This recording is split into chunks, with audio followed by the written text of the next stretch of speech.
Hey everyone, welcome back to the channel. So, world events, once a place to get the best loot in the game and a hotspot for player interaction, are now just part of the scenery. World events should be more than that, and I have some ideas that might bring these events back to their former glory. So strap in, grab some grog, and enjoy the video. So first off, I think world events as a whole need to be much more rarer. Maybe 1 hour apart, with the Fort of Fortune still being the rarest one out of all the world events, excluding the Fort of the Damned, since that one is started by players. Making them rarer would mean more people are likely to do them, which means more player interaction, and stories for players to share, which is what world events are intended to do, but stuff like that just doesn't happen often anymore. Loot in all world events needs to also be increased as a whole, as some events like the Ashen Winds don't give more loot than a merchant shipwreck voyage, which just doesn't seem right. Before I say what I want to change, I think the two world events that could stay the same, besides some loot buffs and tweaks, are the normal fort and the Fort of the Damned, as those two experiences, in my opinion, are built very well, with the uniqueness of the Fort of the Damned being started by players and on a damned island, and the normal fort being fun for all crew types, and in unique locations, which makes the experience always enjoyable to some extent, PvP and potentially PvP-wise. Now I'll go over the events that really need changes. The first one I'll go over is the Skeleton Fleets. Skeleton Fleets at release during the Cursed Sails update were something fresh and unique with a focus on naval combat, and at the time was quite challenging, with Skelly galleys still being a pain in the ass.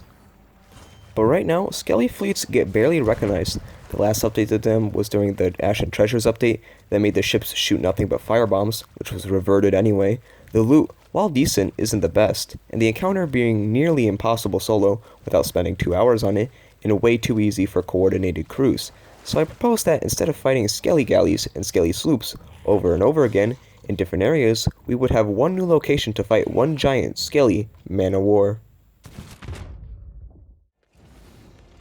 The Skelly Man of War would be similar in size to the Black Pearl from the Pirates of the Caribbean Tall Tales, with more cannons, 3 decks, and new moves which would include dropping timed stronghold kegs behind it so players can't pick them up and use it against the ship as it would be a bit overpowered, front and back cannons so nowhere is safe, and swinging skeletons which could swing from the ship to yours in an attempt to board and kill your crew.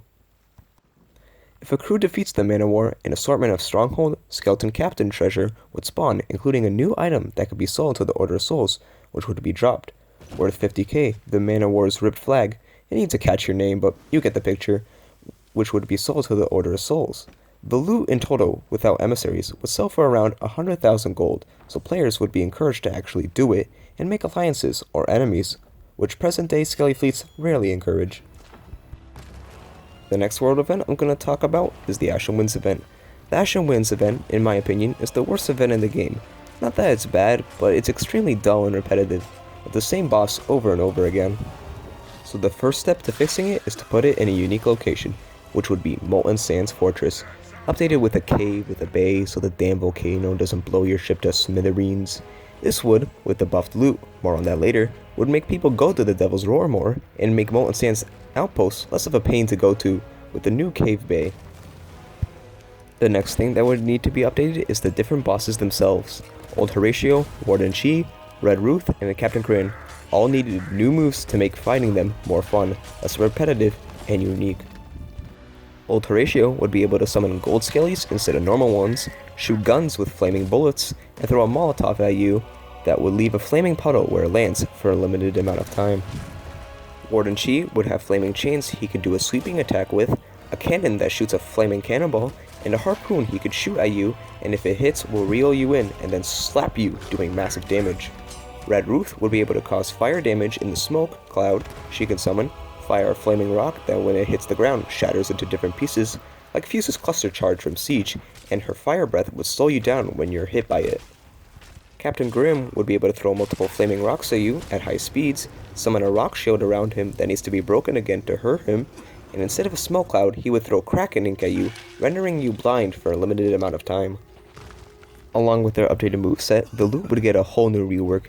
As you kill the Ashen Lord, they would drop their normal loot along with the key under the vault to Molten Sands, which could be sold to any faction for 20,000 by itself, or if you open the vault, it would contain tons of Ashen loot, including a chest of rage, another Ashen Wind Skull, and the chest of Molten Sands, which would be worth 50,000 gold, like the last event with the unique area, updated fights, and better loot, which it would encourage players to interact with each other and create cool moments.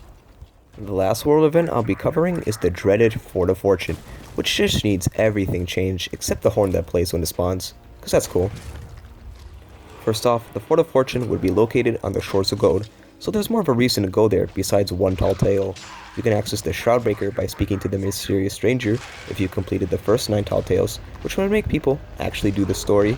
The fort itself would be in the destroyed vault door, which would now be opened where the fort starts.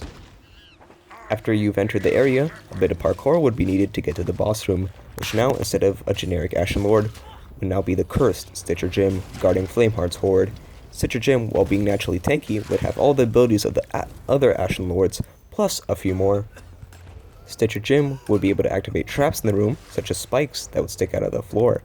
He would also be able to use a sword that can block gun bullets and sword strikes when he equips it, and the sword would strike the ground, creating a trail of flame that when entered would instantly kill any player.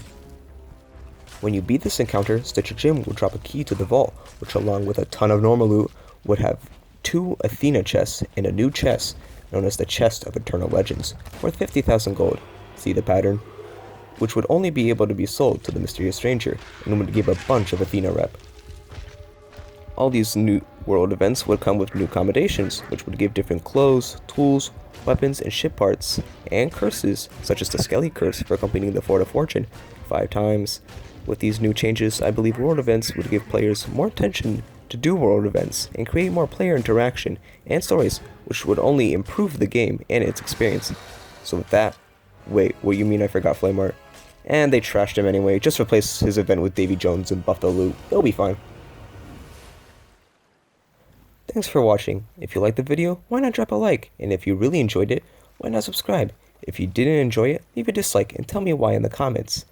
I know it's been a long time coming for this episode, or video, whatever.